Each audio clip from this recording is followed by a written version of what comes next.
Welcome to Assemble AI podcast, where we explore AI, deep tech, and science through practical storytelling. Mac Goswami here. Today, we are going to talk about AI compliance in practice, navigating data governance in the age of AI. Hi, this is Sam there. Today, in this episode, we're trying to get some tactical thing.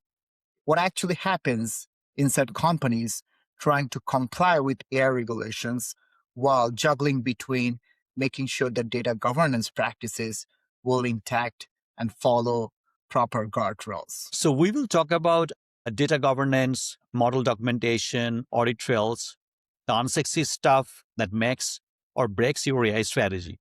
But before jumping into that, we also want to explain that what is exactly data governance. So data governance is the strategic framework of rules, policies, standards, and processes that ensures an organization's data is secure, safe, accurate, available. So there are a lot of key components of the data governance, and why it is so important. Just remember that important so much to save the organizational data to secure, safe, and accurate, and it should be available. That's correct. Well said, Mac. And we all have to remember, even in today's AI world, data is still an essential oil. It's still going to run your AI engine. See, if we start with the data, you can't, and it's literally correlated with AI. And if you can't have compliant AI without proper data governance, it starts from your data, you govern the data, you build a data strategy that eventually lead into your AI strategy. So, Mac, what does that look like? Is it resonate with any practical examples or any thought processes that you recently came across? Could you share that with our listeners? Yeah. So data lineage, knowing exactly that where your data came from and how it processed and where it ended up and where it was being shared. So these like a chain of custody in a legal case, right? So it's not just, one way or the other. So there are multiple components out of it. So you know, uh, it's where, how, again, where, and then what. And the most organizations and the biggest challenge is that the most organizations have data scattered everywhere.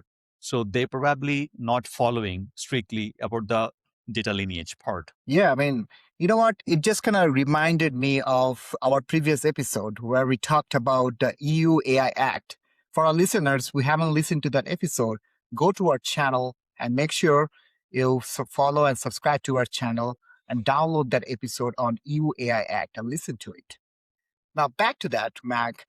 Can you give us a real example where you see this data governance blending with AI and also following all kind of AI acts that we covered in our previous episode? Absolutely. For example, recruitment AI, right? That you Mhm. are training the historical hiring data. It sounds pretty reasonable, right? But the data might contain biases. Maybe your company historically hired more men for engineering, right? Or maybe more women for human resource. So your AI learns these patterns, and under the EU AI Act, which you already talked about in your previous episodes, this is a high risk because that is violating the principles of the AI Act. You need to prove it's not discriminatory. Yep, definitely. So we definitely need to make sure that it's not discriminatory. And that's why I do feel like that the audit comes in place. So if we are audit training data for bias, then we have to document what we used, what pre-processing we did, what mitigation techniques we applied. Because at the end of the day, having a proper audit trail would help us to understand where certain issues and risks associated with or your data governance practices that could eventually impact your AI models. So it's really important. What do you think on that, Mac? Absolutely. The maintain this throughout the AI lifecycle. Every model update needs the same rigor. So Correct. the bigger challenge is that here most of the people, they do not understand. They already concerned about the output that they will be getting from AI, but what they do not understand most of the time, what data they are feeding to the AI models.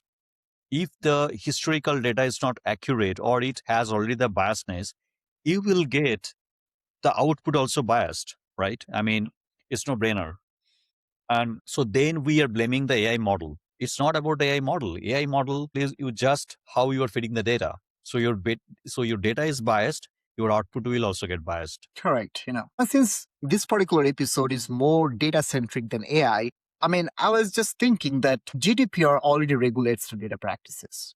And those of you in our listeners group won't be aware of, won't aware of what is GDPR is. GDPR is basically goes by the General Data Protection Regulation. It got effective from May 25th, 2018. And it's the European Union's first comprehensive data privacy law, which organization across the world is to abide by as long as their business practices resided in European region. Now, back to that, since the data practices already getting regulated by GDPR or some data stuff, but now we have these AI specific concerns layered on top. So how do we balance it out? Is it like we have to extend the GDPR rights to certain extent, or do we have to blend that GDPR rights with some other AI related guardrails or compliance laws to make it better suitable for AI specific risk or concerns?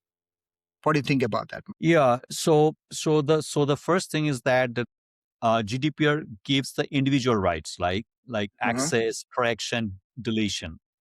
Now, what happens is that we only collect like what we need. So only keep these things that as long it is necessary. So many companies are finding their historical consents don't cover the AI training, so they need the new legal basis for that. Coming to the point, like uh, it's extremely difficult about the machine learning active research, like some written without the data, but Mhm. eventually it will become very expensive and it might not be able to fully remove the influence as well. Yep, I know. I understand that data minimizations becomes really critical because at the end of the day, I mean, we only collect what we need and only keep it as long as necessary. And I've seen many companies are finding their historical consents that don't cover AI training. So they need new legal basis because their trainings or compliance only cover the data part, right? Which brings me Right. to my next question to you, Mac. I just want to pick your brain on that. What about model governance once you have your data? I think that's probably going to address the question that we're trying to, solve here in this podcast. What do you think about the model governance? So it's about the entire life cycle. All right.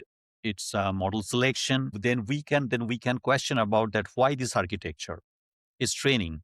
Then we can ask what are the hyperparameters Mhm. evaluation, right? Then the next question would be what metrics. So for high risk systems, all this must be documented. Then the next questions could be that like about the app, what about the model cards, right? So because it's very relevant, like what we are talking about right now, the model cards, right? So model cards in this case is very relevant, and it's intended for using and performance across different demographics. Limitations, companies like Google, Microsoft, Meta, Amazon, they are using them. The EU AI Act requires similar documentation. So model cards are a very practical solution. Yeah. No, I totally agree with that. And I believe, so that's one thing. Then after that, let's say we implement our AI model in production. So then comes monitoring after deployment, right? Sometimes it's very critical, but often overlooked because we need to track performance over time, watch for, data drift, watch for conceptual drift, monitor bias, log incidents, those kind of stuff need infrastructure, right? And that's why it's required logging predictions, capturing feedback, and all kind of detect anomalies. Again, we're not trying to throw some words over here for our listeners, but these are really important once your model gets into production, once you deploy that, you have to continuously go through and machine learning operation pipeline to track all this drift and monitor bias and stuff. Now, Absolutely. what do you think about in the high risk systems? we need to keep human in the loop. We need some human oversight here, right? So now, Mac, from your past experience, could you please, share some examples where you had to keep like a human oversight to ensure that all the data governance and AI moral practices are going properly and getting all the check done and it's compliant with any sort of governance acts. There could be, you actually brought a very good point. Hmm. There could be multiple examples, but one of the examples which is right now coming to my mind is that Hmm. loan decisions, right? So human officers review flagged cases. Now, for content moderation, Apple's process, humans stay in the loop for consequential decisions. Now, the question is that why we can't simply let loan decisions happen only just by AI? It's not even possible because if someone is applying for a loan, applying the loan approval for, let's say, $500,000 or $1 million, we cannot simply rely on AI model, even though we have the checklist, Correct. even though we have we have the best, we feed the data with the best historical model. But what happens if still that there will be a probability for 1% or 5% that it is going to fail? Because there are a lot of manual process involved, like it not just the historical data, but it has to also go through the lot of documentations, who is applying the loan as well, right? And definitely there Correct. is a human oversight. What happened that if the documentation is not correct, or Hmm. someone's intention is to doing to a fraud, right? So Hmm. that is something that it's very unlikely that AI can catch all those things. And I think definitely, loan processing could be one of the that it's easily come to my mind, that definitely human intervention is needed. Yeah. No, I totally agree with you. And I think we started seeing the trend of creation of new roles in the industry, like Right. chief AI officers or AI governance officers, and so many compliance specialists that big MNCs are hiring. They're also kind of creating like AI ethics boards, some councils to ensure that their data governance practices complying with all the AI related acts, and also their models are safe and mitigate any sort of biases. Mhm. But what about the smaller companies? Because this sounds expensive to them. What are they going to do to ensure that their models and data practices stay compliant without spending a lot of money? Obviously, it will be very challenging for the smaller companies, because one of the thing also you need to consider that they have tighter budget. Even though the UI has lighter requirements for the startups in some areas, regulatory sandboxes, but there is no escaping baseline compliance, right? I mean, if you really want to make it for your organization, doesn't matter it's a big or it's a small, and if you still want to be compliant, then you need to spend money as well at the same time. The challenge actually that, first of all, startup sometimes do not have that level of bandwidth. They do not have that level of resources that they can be fully compliant. And but at the same time, like there could be another opportunities for compliance as a service companies, like who can especially help with the smaller level of companies, Yeah, right? definitely. We can see some industry coming up who's going to Coming help up. the smaller company in Right. making sure they are compliant with all the AI acts and data governance practices. Yeah. Now, also, one more thing we need to think about is the culture, which is very critical because at the end of the day, your company culture should ensure that the compliance isn't just a checkbox or a blocker. It's a building a block for trustworthy AI users who are actually, adaptable. And trust becomes a competitive advantage that's going to help your customer making sure that the data that AI is feeding or the output they're coming from the AI models stay relevant and it's unbiased and it's also had less risk and concerns.